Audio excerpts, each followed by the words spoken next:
every win in this league is a good win. And, you know, in the last several possessions, you know, Quin's defense, switched on to Barnes was terrific. And obviously, you know, the putback by Sadiq, I think, is emblematic of who he is. As a person and as a player, there's a toughness about him, an intelligence. That was a heck of a play. I was going to joke that it seemed like Bob knew something was coming from Sadiq today, but as far as him, he's talked about not wanting to be a one-trick pony. Just what have you seen from him as he's tried to develop different facets of his game? The only reason he would ever be considered a one-trick pony is if someone actually asked him if he was that. I didn't ask him that. So, I mean, I'm saying that, yeah. You know, in jest as a segue to, you know, what your question really was is the things that he's always had, those things in his mind, and that's one of the things we've talked about. Just keep, and I've mentioned it to you guys before. There's lots of ways to impact the game. You know, and I think the best thing that he's doing offensively is making really good reads. You know, when he's open, shoot it. You know, in spite of having a cold stretch, he hasn't stopped doing that because he can shoot. That's what I was talking about, his confidence. He's driving the ball, he's on the rim, and, you know, even more importantly, because you can rebound and defend whether your shot's going in or not. And oftentimes we can, you know, our effort, our focus on some of those absolutes in the game can be blurred, you know, or correlated to whether or not we're making a shot or getting a dunk or things like that. And the players that are able to separate that and continue to give that type of effort and focus in those other situations, you know, they help you win games like you did tonight. And we talked about not judging the ball, whether the ball goes in or not, as whether it's a good shot or a bad shot or anything like that. But with just where you guys were finding those looks with Trey early in the game, with his shot not falling, just what does it say about him taking a step forward as far as just being a leader and all of that? Yeah, you know, I think that's something that, you know, we've talked about. You know, I told him there was a possession in the first half where I felt like he should get more space and attack and get to the rim, as opposed to, you know, taking a tough, contested shot. Sometimes the ball's in his hands at the end of the clock, and that's hard. But I thought he did an excellent job of getting in the lane and having his eyes out. And then when they did play him for the pass, you know, he had that stretch where he was making that shot. But there was one time, I think it was JJ in the high quadrant, he just pulled his man in and made a simple play. You know, when they're blitzing him, particularly early in the game, his ability to recognize I'm being blitzed, you know, I need to look for JJ in the roll or throw ahead or whatever the case may be. That's really important to our group, where, you know, he allows he allows the game to come to him, I should say. So obviously that was another positive. And Coach Quin, talk about your active hands tonight, the little things on defense. Couldn't quite hear you. Your active hands on defense, active hands, activity night. Yeah. Getting them deflections, interrupting bars, drives, trends drives, making them have multiple efforts on different actions on the second side, all that good stuff. Staying with the fight for you guys on defense tonight, Coach Quin. Yeah, you know, I thought we came out with a real focus. And then we went through a stretch where I think in the second quarter, they made 6 threes. So I didn't feel like we were rewarded for that as much.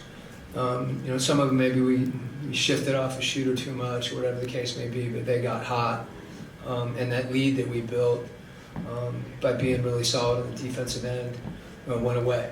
And then really as the game progressed, and we talked about just being solid and fundamental on the defensive end, we did some things that we got burned. We top locked the shooter and they backdoored, and O had to drop, and his man hit a three. You know, we switched and slipped, and you know those shortcuts, you know, aren't gonna. You may work out, you know, every now and then, but I want to see us be more disciplined than that. And for the most part tonight, I thought we were. Coach, you talked about your team being connected a lot. A lot of ebbs and flows in this game. How would you rate your team's connectivity tonight? I think there's been, I mentioned the connectivity and the competitiveness and the unselfishness. I felt like we lived in that space tonight. And there's a number of games where, we've done that of late. And, it hasn't always worked out with the win on the board. I thought, tonight, Miami, Sacramento, the score didn't necessarily reflect that. We didn't have that against Cleveland. We had it tonight. And you're not going to have it every night, but that doesn't mean you can't strive for it. And you may not have it for 48 minutes. But that's part of it, to be able to, to have that type of determination, and perseverance when things aren't going right to dig in. Coach, I wanted to go back to Trae Young. He, of course, is coming off of only his second game off concussion protocol. He took 2 charges tonight to foul out Dennis Schroeder. Just talk about his guts and how much that took, and then his continued role in leadership this year. Yeah, well, Trae, he when he shifts off the ball, he's got great anticipation. And he gets his hands on some balls. And, his activity is really important for us. And I think he knows he's not going to block a shot. That's what the charge is. That's a way that he can impact the game defensively. And as you said, that's been something he's done consistently this year, just giving his body up defensively. And as you said, tonight was huge. It happened in San Antonio. And those are plays we need from him. Because again, he's not going to impact the game defensively the way Jalen is. But everybody can do their part and give what they can give. And when I see him take a charge, that's how I see it. Coach, can you take us through the last 2 possessions of the game? Trae tries to draw the foul, turns it over. Looks like that might cost you the game. Then he creates at the other end, and then of course Sadiq, falls for the. Yeah, we got that big stop, and one of the things that. At the end of the game right there, it was kind of a loose ball, and a lot of guys were going for the ball, so we weren't spaced. Normally, if we could get spaced, he could get off that ball, and alleviate the pressure. But in this case, as you said, it was kind of, I'd have to see the tape, but there was a little bit of a scrum, and obviously, they got the steal. And that hurt. That was a deflating play, and then, but, to get to the next play, and, we put the ball in his hands. And what he did was what we wanted. We wanted him to attack the rim for exactly the reason, that what occurred, is if he can get that ball up in the rim with enough time on the clock, we get a chance to rebound it. And it was going to be hard to block Sadiq out on the play. Coach, you talked about, of course, Sadiq's impact, especially on that last play, but he had 10 free throws in the game, a lot of second chance opportunities or and ones. How important is that just in the ebbs and flows of the game, especially to stop the Raptors from going on a run or just slowing the game down? Say the first part of the question again. Sorry. Sometimes I go out there. Just how was his impact needed, especially in the ebbs and flows of the game, where just slowing the game down with going to the free throw line, second chance points and ones? Yeah, we had guys play a lot of minutes tonight, and it made sense. We haven't always done that, but given the way the game was, so I think Sadiq's endurance too, and as you mentioned, some of those stops, whether it's to stop a run or start to build a run, gave us a chance to kind of collect ourselves as well. So those were big plays, whether it was the foul line or a rebound. Those things are momentum plays. So. Coach, kind of looking forward to the week that's ahead. Would this be in sort of Jalen's first real run through the league, playing like starter kind of minutes? How do you ramp him up for games against Phoenix and Los Angeles, like where he's really seeing some of these teams with great players for the first time? Yeah, I don't know that you rev him up. I think he's revved.